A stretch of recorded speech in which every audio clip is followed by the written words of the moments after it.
إن الحمد لله نحمده ونستعينه ونستغفره ونعوذ بالله من شرور أنفسنا ومن سيئات أعمالنا من يهده الله فلا مضل له ومن يضلل فلا هادي له وأشهد أن لا إله إلا الله وحده لا شريك له وأشهد أن محمدا عبده ورسوله صلى الله عليه وعلى آله وصحبه ومن سار على سبيله إلى يوم الدين أما بعد.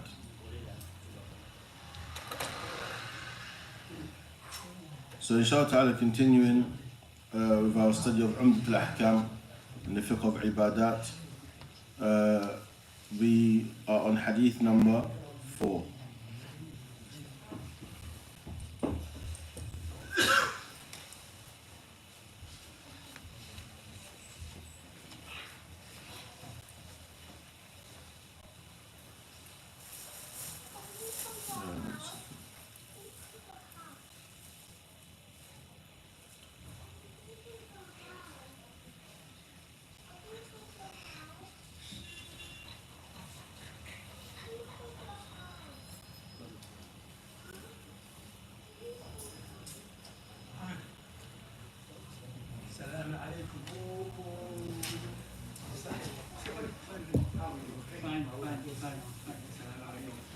So, but prior to beginning inshallah ta'ala, I want to show you, I found an English explanation of Umdatul-Ahkam. For those who wanted an English copy to follow. It's 2 big volumes like this. What's nice is the style of the explanation. It mentions the hadith in Arabic and then the translation in English. And then it has selected vocabulary. So it will mention some of the wordings in Arabic and what it means and benefits regarding that. So if you're someone who's learning Arabic, it's also beneficial in that regard. So I would recommend this book whilst it's still available, inshallah. And if you just type in Dar Al-Arqam, you'll be able to find it, inshallah. I'll post a picture after the lesson, and those who are here, you can have a look at it, inshallah. That's for those who want something to follow in English now, because there's not much. I haven't found the actual text itself, the compilation of hadith translated by itself alone for you to follow from.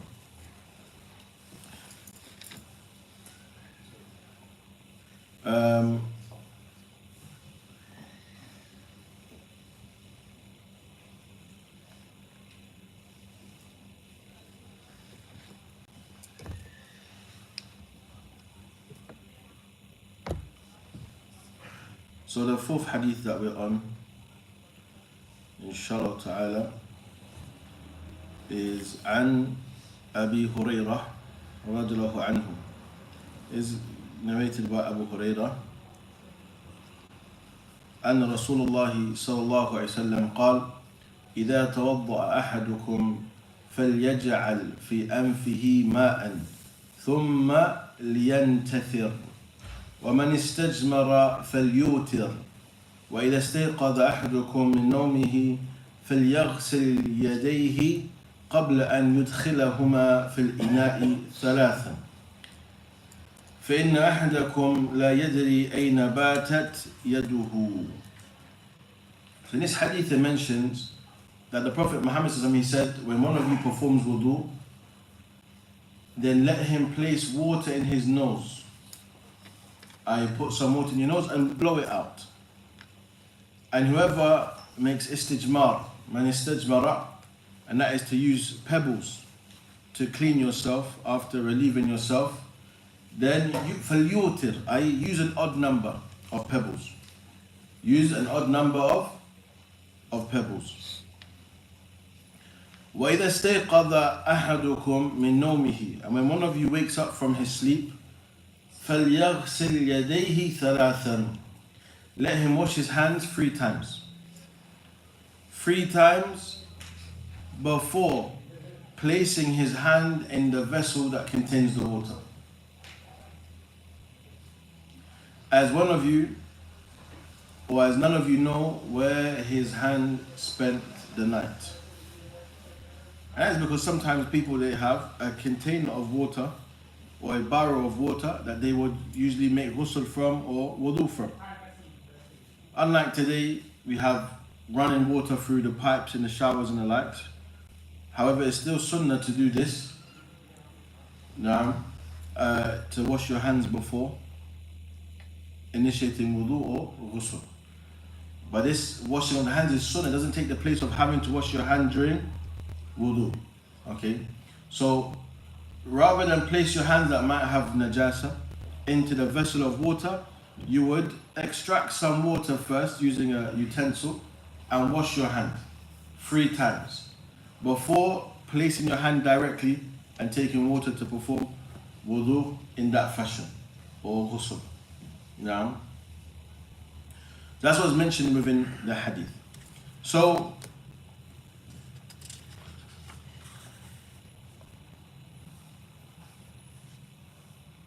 this hadith itself, it clarifies matters related to at-tahara, whether it's tahara lil salah or tahara min qada al-hajjah, when it comes to tahara for the salah and purifying yourself when you after you've relieved yourself.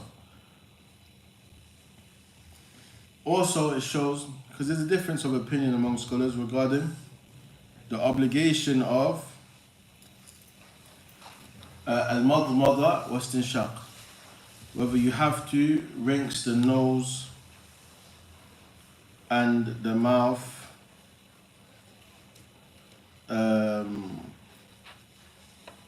with wudu, whether that part is a must. Now, and some differ, but al-ahwat, the safest opinion, is that you always do it. That you always rinse your mouth and nose.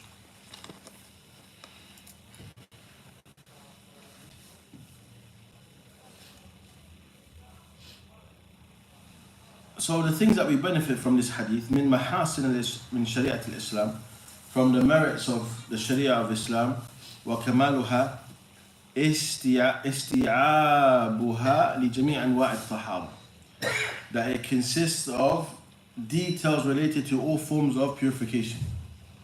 Purification from the salah, purification when you wake up to perform prior to making wudu and ghusl, purification after having intercourse or that which is in its meaning, like a wet dream and the likes, purification in terms of after relieving oneself. Now, all of this is from different methods of purifying oneself that Islam has given you attention to. And of the things that is mentioned, هذا الحديث يرشد إلى 3 أنواع في كمال الطهارة والاحتياط لها. That this hadith itself refers to 3 types of completeness or perfection in terms of purification. الأول تكميل الطهارة الوجه في الوضوء بالاستنشاق والاستنثار. The completeness of cleansing the face when performing wudu by rinsing the nose and the mouth. ثاني تكميل طهارة السبيلين بإزالة الخارج فكماله أن يقطعه على وتر حتى ينقي. The second is the purification of the private parts, that a person would remove the external purification that has remained after relieving oneself, and in the perfection of this you'll use odd numbers until you have removed that impurity. الثالث غسل اليدين بعد القيام من النوم قبل إدخالهما في الإناء لأن النائم لا يدري أين باتت يداه. And a third example of the perfection in purification is washing one's hands after waking up from sleep, before placing your hands in the utensils that store your water. Now, as you don't know where your hands spent the night. Also from the fiqh of this hadith we learn أن الأنف من الوجه في الوضوء, and the nose is considered part of the face when it comes to making wudu. As Allah mentions, فَاغْسِلُوا وُجُوهَكُمْ, wash your faces. وهذا يدل على أن الأنف من الوجه. So this is evidence that the nose is from the face. وبيان صفة الاستنثار حيث يجعل الماء في منخريه ثم يستنثر. Also clarifying the method of cleansing one's nose is where a place would inhale some water in his nostrils and then blow it out. Then blow it out. ومن المعلوم في السنة أن الاستنثار والمضمضة بغرفة واحدة. From the sunnah of how the Prophet Muhammad sallallahu alaihi wasallam would perform this is that both rinsing the nose and the mouth would be done with one handful of water. Not what you see some people doing today. They do this and then like this. You do one handful, so some in your mouth and some in your nose. Rinse your mouth, blow your nose like this. That is the sunnah. Now to do it with one handful like this. Okay.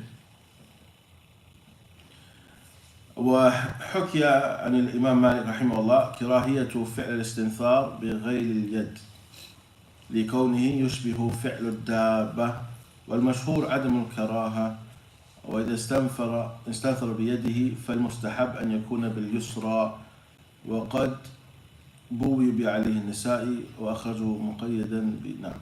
So of the thing that's also mentioned that Imam Malik rahimahullah, he disliked that blowing up is to be done by other than the hand. It should only be done by the hand. And the correct opinion that it's not disliked.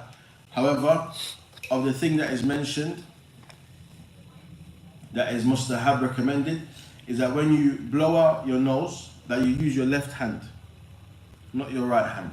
So you put the water in with your right hand, but you blow out with your left.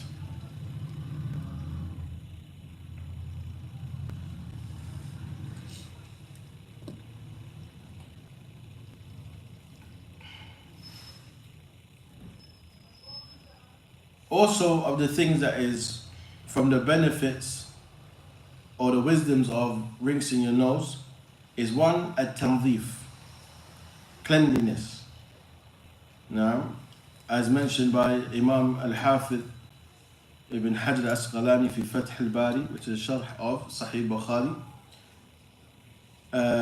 he mentions Al-Muradu bil-istinthari fil wudu'i at-tanzif, that which is intended by blowing of the nose in wudu is cleanliness. Also, the second of the wisdoms mentioned is tardu ash-shaytan. Tardun lish-shaytan. This is an expelling of shaytan, a removing of shaytan. Why? Because it mentioned Bukhari from Abi Hurairah radhiyallahu anhu, and the Nabi sallallahu alaihi wasallam mentioned إذا استيقظ أحدكم من منامه فتوضأ فلينتثر ثلاثا فإن الشيطان يبيت على خيشومه. So I mentioned when one of you wakes up from their sleep and they make wudu, then let them rinse their nose 3 times. For indeed shaitan spends the night in your nasal passage. So the wisdom is that when you wake up, you should, although يجزي مرة واحدة, it's sufficient to do it once. But based on this, what is mentioned, then it's afdal to do it 3 times. Now, لطرد الشيطان, to expel the shaitan.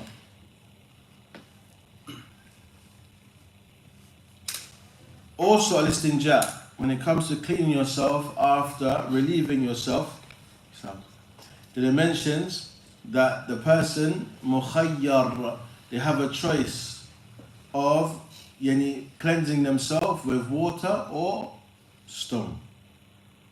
When it comes to relieving oneself, any pebbles or water. No, that person has a choice. ولكن الأصل الماء. الأصل في الطهارة الماء. The foundation when it comes to purification is water.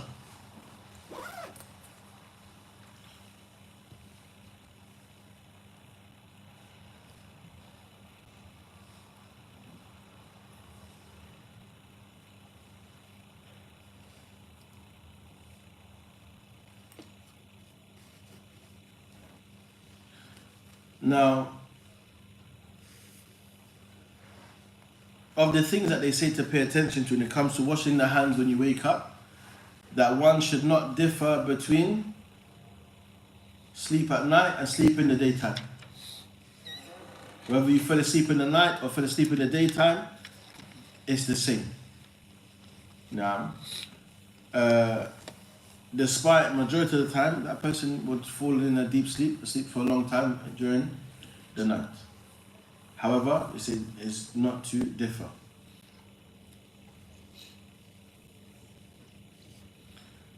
Also, when it comes to the reasoning, the apparent reasoning behind washing the hand is for cleanliness. However, the ruling is based on the majority. So it's recommended or legislated to wash your hands even if you kept your hands in a form of a cover or a glove or something, that you should still wash your hands when you wake up. Also, it shows al-istihbab bi-ghasl najasa thalatha, the recommendation of washing the impurities 3 times.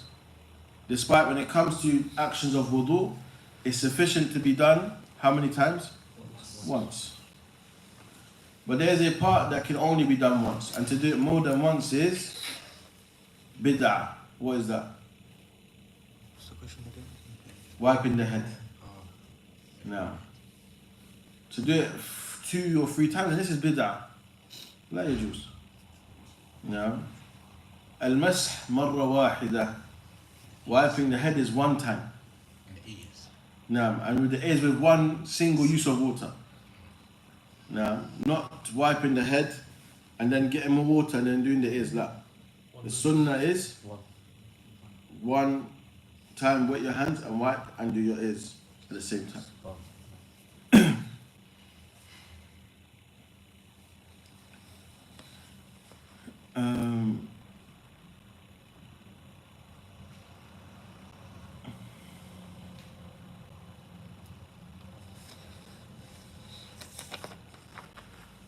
Also, it shows that when it comes to istinja, that there is a concession made in terms of if you only use pebbles to pray whilst there's still traces of the impurity, because the pebbles doesn't remove the impurity in its entirety. Unlike water is able to do so.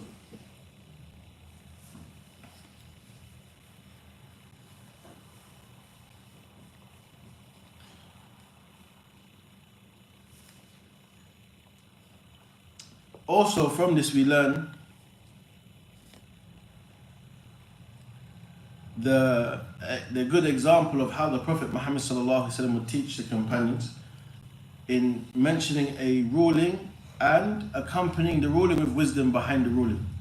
Sometimes we don't have that, i.e. the wisdom is only known to Allah subhanahu wa ta'ala, but the ruling is known. Man, who can give me an example? No, wiping over the socks. That's a concession. The wisdom behind it, we could say, is raf' al-mashaqqa, or nam, why you wipe the top and not the bottom. Nam. Praying with your shoes on outside. praying with your shoes on, that is mentioned to be different from the Jews.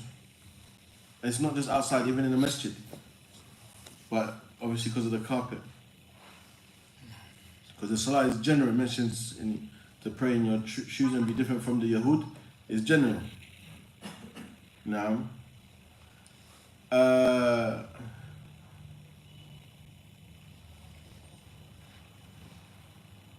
also, for example, praying rak'atain for Fajr, 2 rak'at for Fajr. What's the ruling? Pray sunnah. No, rak'atain for Fajr, 2 rak'at for Fajr. What's the ruling? Fard. Now, what's the wisdom behind 2 rak'at? No one knows, right? Dhuhr is 4, Asr is 4, Maghrib is 3, Isha is 4, Fajr is 2. But what's the wisdom behind this? We don't know. So there are some things that the Prophet has taught us, the ruling and the wisdom. And there are some things that we don't know the wisdom, but we know the ruling. Now,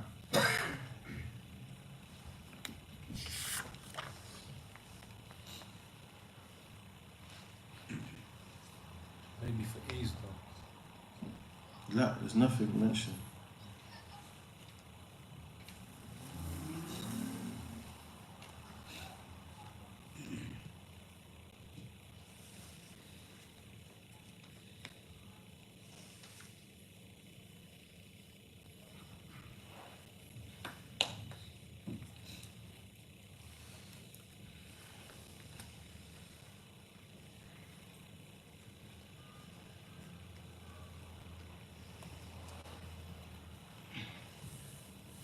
Also, the benefits that is mentioned is أن الوتر في العبادات من مقاصد الشريعة. Any odd numbers in acts of worship is from the maqasid, the objectives of the Sharia. Because you find majority of the time many things of worship is بالتثليث, done 3 times, or بالتسبيع, يعني 7 times. في الحديث جاء في الحديث صحيح إن الله وتر يحب الوتر. نعم الوتر بمعنى واحد. That Allah is one and He loves witr, أي odd numbers. نعم.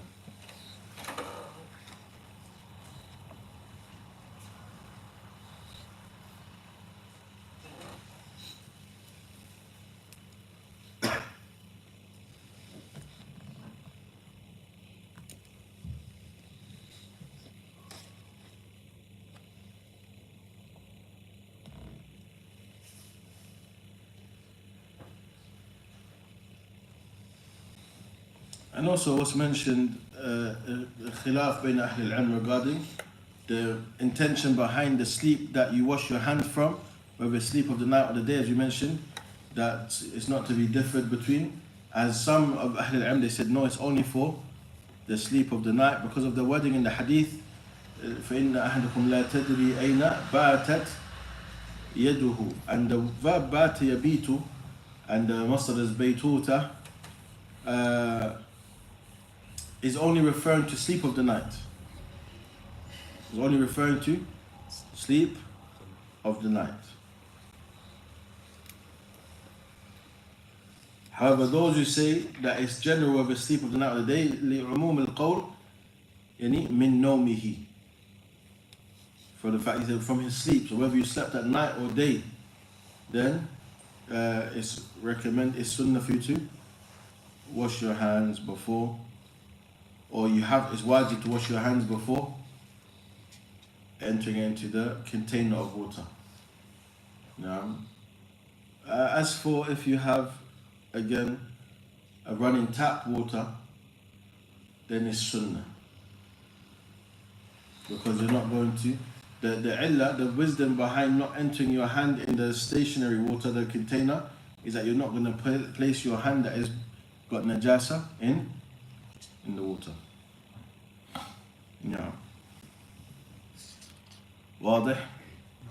Any questions on this hadith? جيد. The next hadith عن أبي هريرة رضي الله عنه أن رسول الله صلى الله عليه وسلم قال لا يبولن أحدكم في الماء الذي لا يجري ثم يغتسل منه.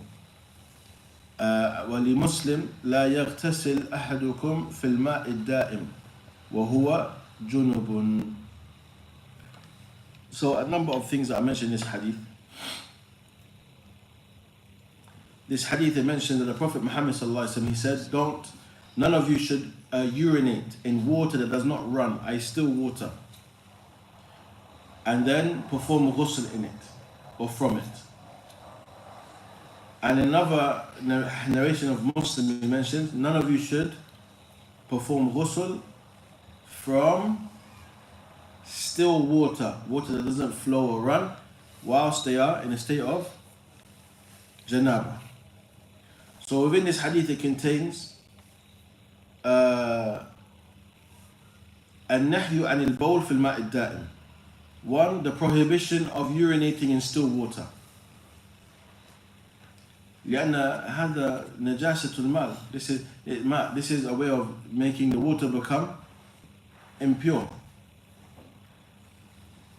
And بخلاف ذلك نقول بجواز البول في الماء يجري الذي يجري. It's permissible to urinate in water that would flow, as long as it's in a place where there's no people.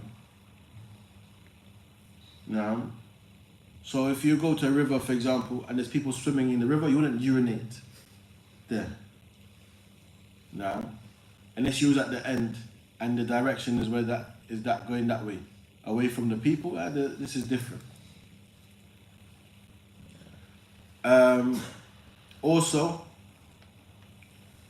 النهي عن اغتسال الجنب في الماء الدائم.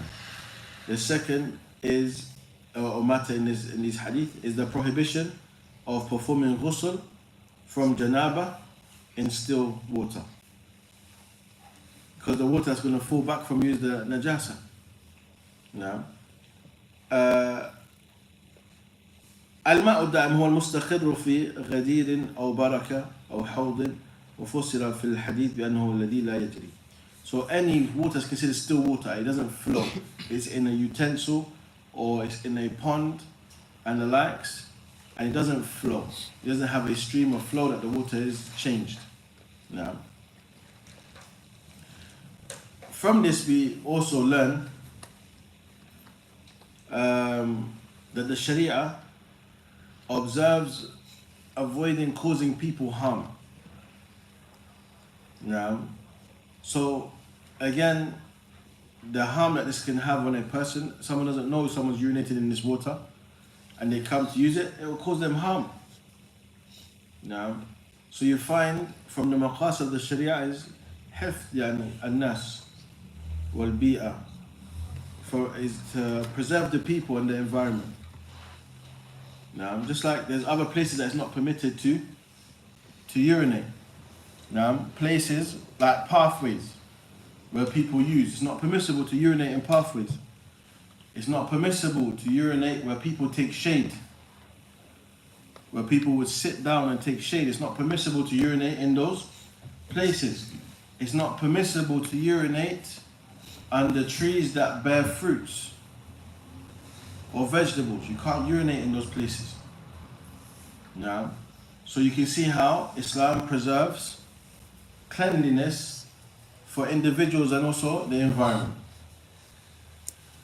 So you would urinate in places that does not cause harm. Because the asl of people going to relieve themselves is ad-dukhul fil khala. And khala is the open space that's void of people. Now, but now you have cubicles or designated places that a person can relieve themselves.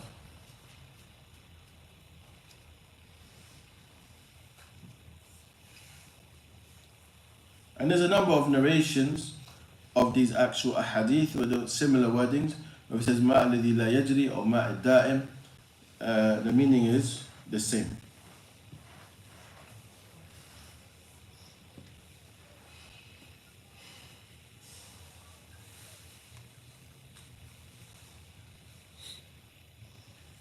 So the thing that is also mentioned, despite the hadith mentions a combination of urinating and making ghusl from it, it is also evident that individually they're both prohibited as well. To urinate without making ghusl, and also to make ghusl from janaba in still water. And in this hadith, يفيد تحريم البول في الماء الدائم. Say, urinating in still water is حرام. ولو بال مباشرة أو بال في إناء وصبه في الماء الدائم.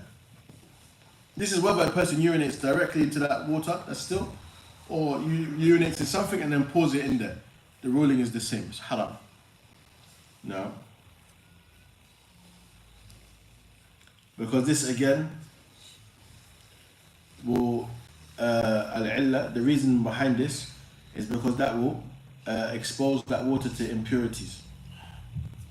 And also it would have an impact on those who have a need to that water.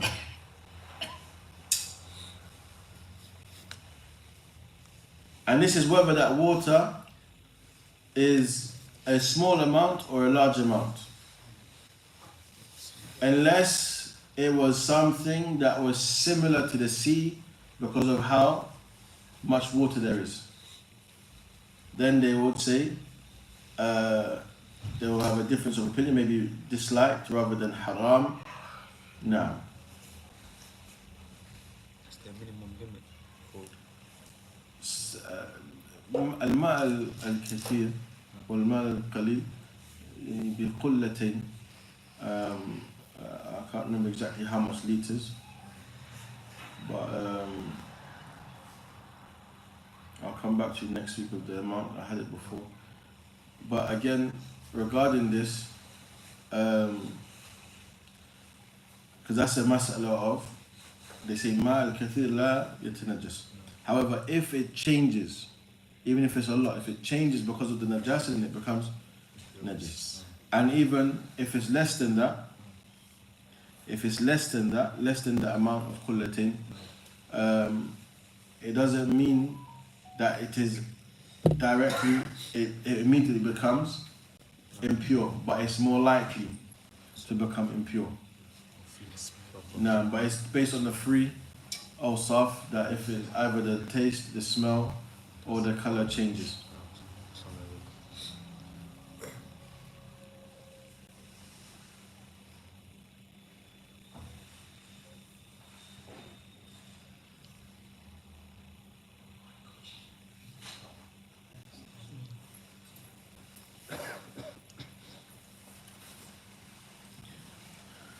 Also, understanding there's an opinion that if, for example, الماء المستعمل أنه يعني لرفع لإزالة النجاسة تصبح نجسا. They say that the water that is used to remove, or used water from removing impurities, also becomes impure. But the correct opinion is that it doesn't become impure. However, it becomes detested, or like people become disgusted by it. So it's prohibited on that basis, not on the fact that it becomes najis. It doesn't become najis ala sahih.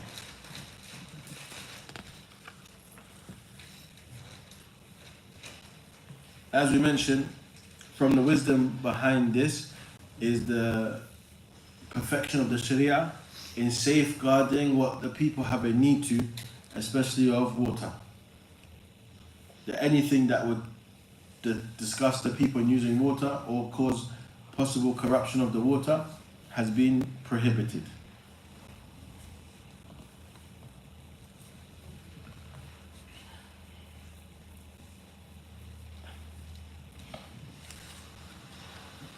And as you can observe, that Islam gives a great concern to cleanliness.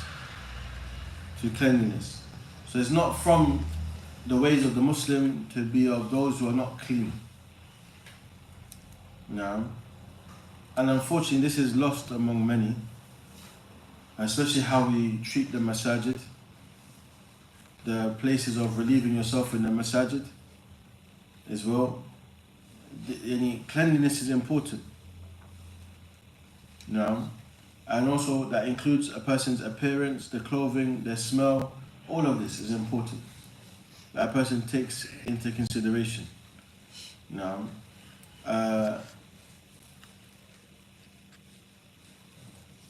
And it's not from righteousness, and it's not praiseworthy, for example, to have one garment that you only wear every day and it's never washed and it smells, and say this is zuhud. La, this is not correct. This is not correct. Now, if a person is poor and has nothing, and it has a ma'adhur, this person is excused. But to place yourself in that condition and say this is what is correct, this is sunnah, then this is not correct. This is not correct to be done.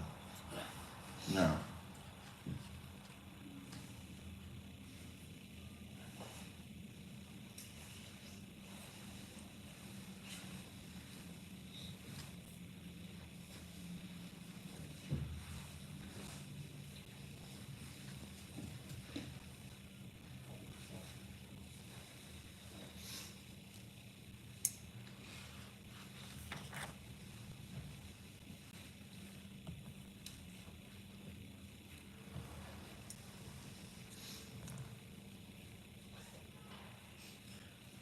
الحديث السابع أو السادس والسابع, the hadith number 6 and 7, it mentions عن أبي هريرة رضي الله عنه أن رسول الله صلى الله عليه وسلم قال إذا شرب الكلب في إناء أحدكم فليغسله 7 ولمسلم أولاهن بالتراب.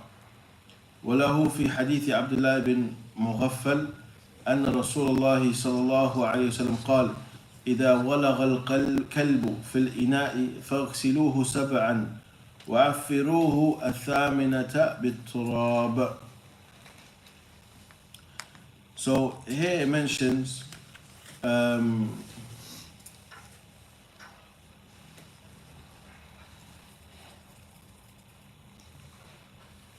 the Prophet Muhammad mentioned, if a dog drinks from your utensil, then you wash that utensil 7 times.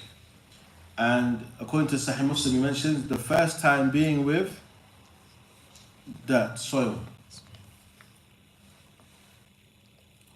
And in another hadith it mentioned that the Prophet said, if a dog licks your utensil, then wash it 7 times, and afiruhu athamina bit-turab, and completely cover it, or the 8th time with soil. Now, within these ahadith, one, it says to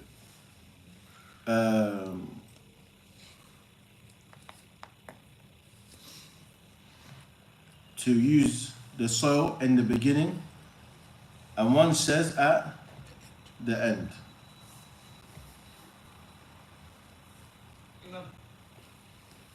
Just like you walk around the street, a dog licked your maybe. You clean it. Just clean it. You apply the same or? No, it's not the same. It's not a utensil. That's what I'm saying. No.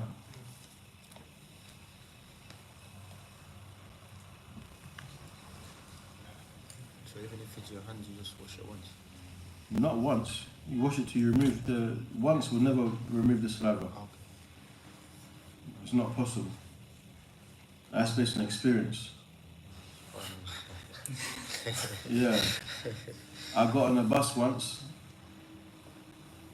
I just paid to get on the bus. Alhamdulillah, they made it that when you get on the bus within the same hour, it doesn't charge you twice, isn't it?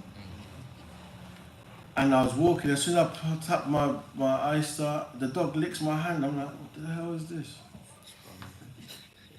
Like, I just got on the bus and I just literally got straight off the next stop. And I went and bought water and I was pouring it and it wasn't even moving. So I went and I saw a plant pot, I took soil and I rubbed soil on it, and then I washed it and then it went. But just using water by itself, it would not move. It was a horrible experience. Because that is disgusting. That is a different level of impurity. They lick everything. The dog licks everything, private parts, everything. And then people go and let it lick his face. Oh. Give it a big French kiss.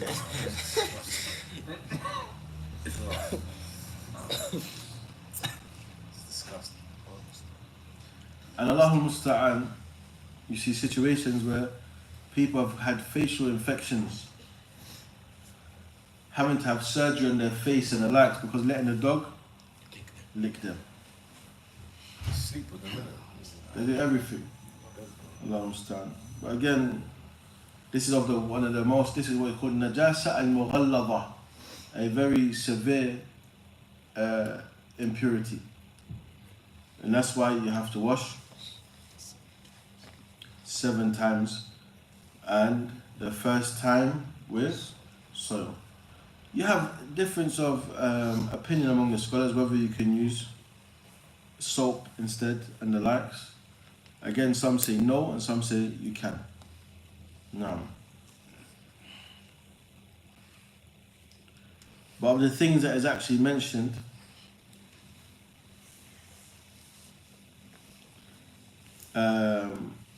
even scientifically proven, that the soil removes bacteria that water cannot remove. There's bacteria in dog saliva that cannot be removed by just the water alone. SubhanAllah. That's how dirty it is. Now,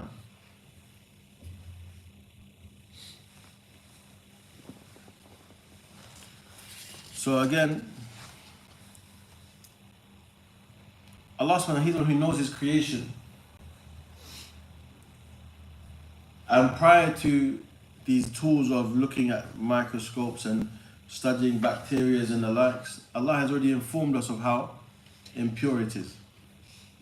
That is of the great, it's like the intense impurities that is to be dealt with differently than any other impurities. So it also is evidence of the truthfulness of the prophethood of the Prophet Muhammad sallallahu alaihi wasallam. Because how would these things be known without the tools to observe it? No. And unfortunately you have some Muslims, they're still affected by this approach of believing in science prior to the evidence of Islam, and that is kufr. Rather you see what they are discovering scientifically when you ponder on the Quran, it was already mentioned, or in the Sunnah of the Prophet Muhammad sallallahu alaihi wasallam. And they are not the ones who discovered this firsthand. Rather, Allah has already referenced it.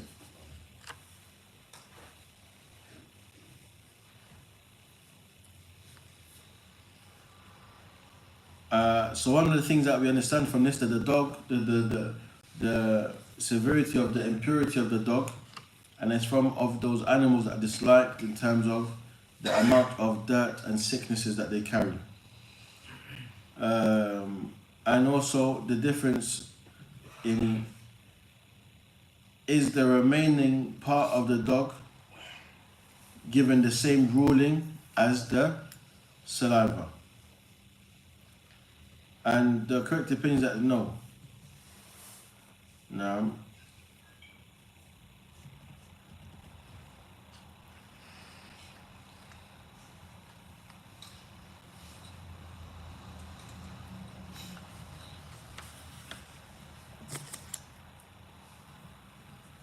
Also, one should dispose of what is in the utensil that is eaten from or licked from as well.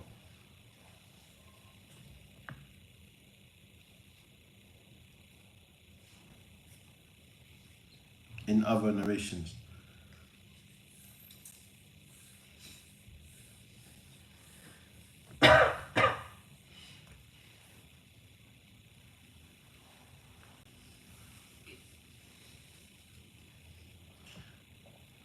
In the different narrations, the order is where there's some sort of difference. Some say أولهن بالتراب, some say آخرهن, some say إحداهن. So أولهن is clear in saying the first time with soil, آخرهن the last time, إحداهن one of them, one of the times that you wash it. والراجح, that which is correct, غسل الإناء سبعا أولهن بالتراب. And the first time is to be done with soil.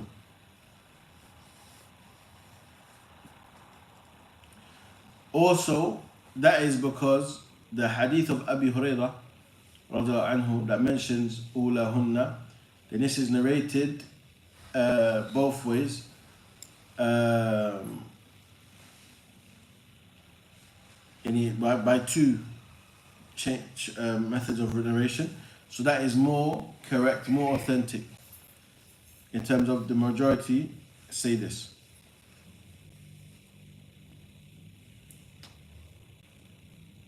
And also because if the last time was with soil, you would need to wash it again to remove the soil. Now,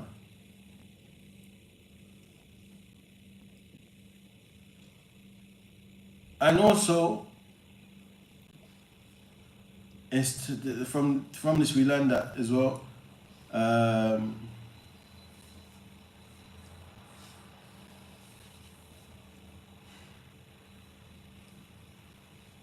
That which flows, the ruling of impurity will affect whatever is next to it if it's something that is flowing.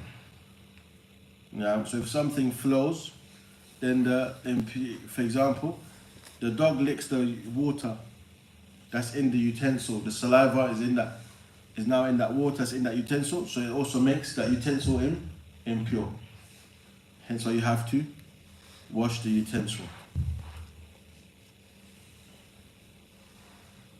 And also, these liquids becoming impure if something impure falls into it, then it's impure in its entirety. Now, and this is inclusive of all dogs, because there's no specification on the type of dog that it is, whether it's a big dog or a small dog, a wild dog or a trained dog. Any form of dog, the same rule applies.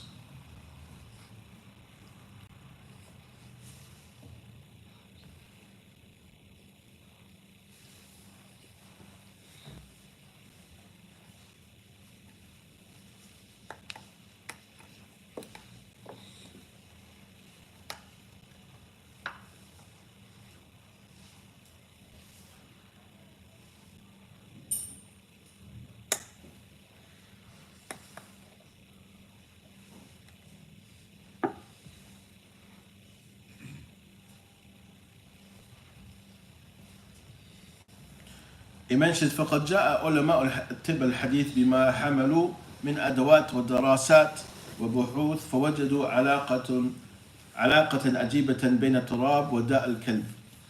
فالكلب مرض من الأمراض التي تكون في لعاب الكلب وتنتقل منه إلى الإنسان. وقد يكون الحيوان حاملا لهذا الداء وإن لم تظهر عليه علامات الإصابة به. It mentioned that contemporary doctors and scholars of medicine have discovered from studies and research that there is a strange relationship between a disease called kalab that comes from dogs, the saliva of dogs, and soil. Now, and that this can be transferred to people. This disease can be transferred to people, and a dog may have this disease and a person, there's no signs of it. There's no signs for you to know that this dog has this disease. وَهَذَا الدَّاء مَهْمَا غُسِلَ بِالْمَاءِ.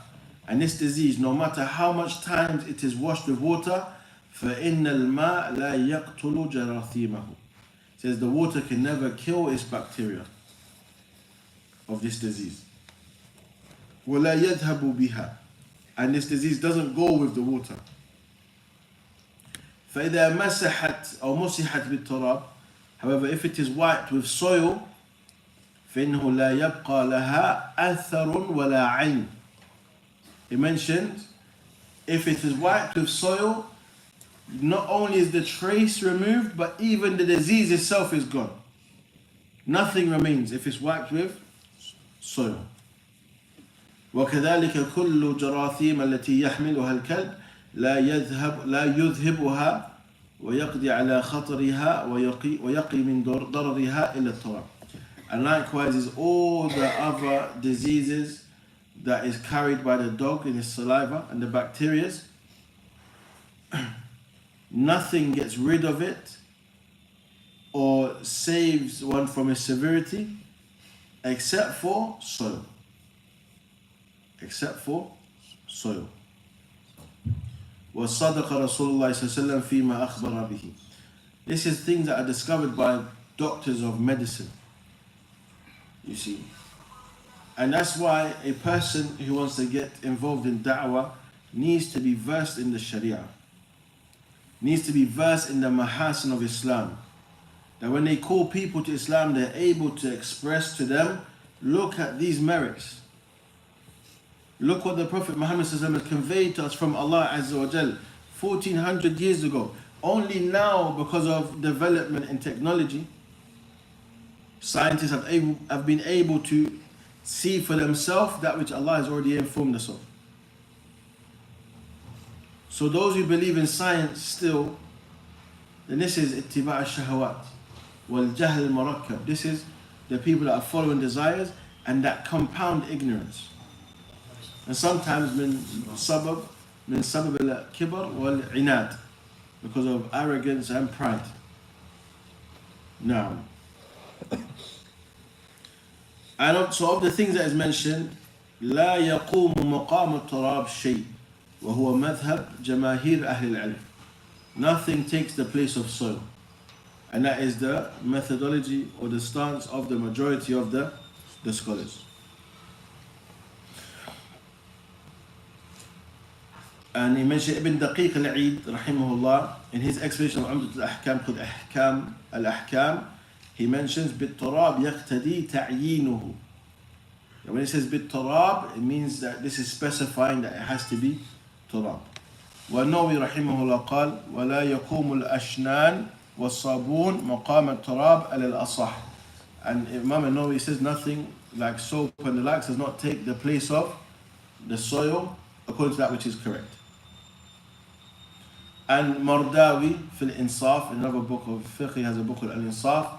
He mentioned وَالصَّحِيحُ مِنَ الْمَذْهَبِ اشْتِرَاطُ التُّرَابِ. And that which is correct from the madhab is the condition of soil.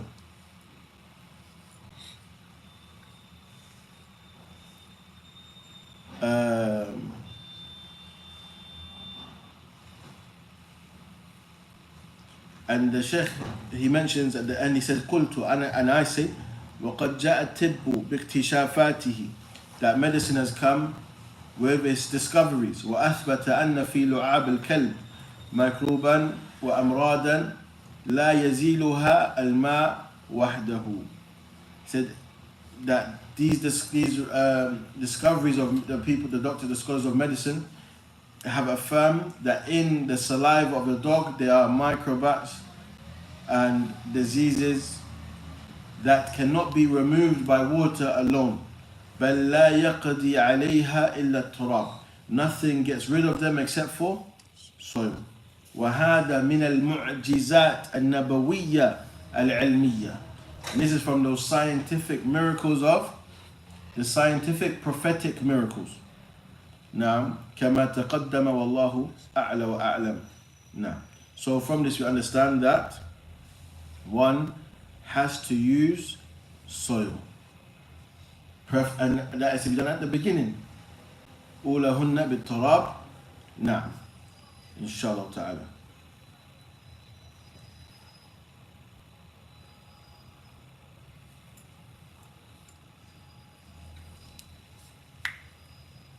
So we'll stop there, inshallah ta'ala.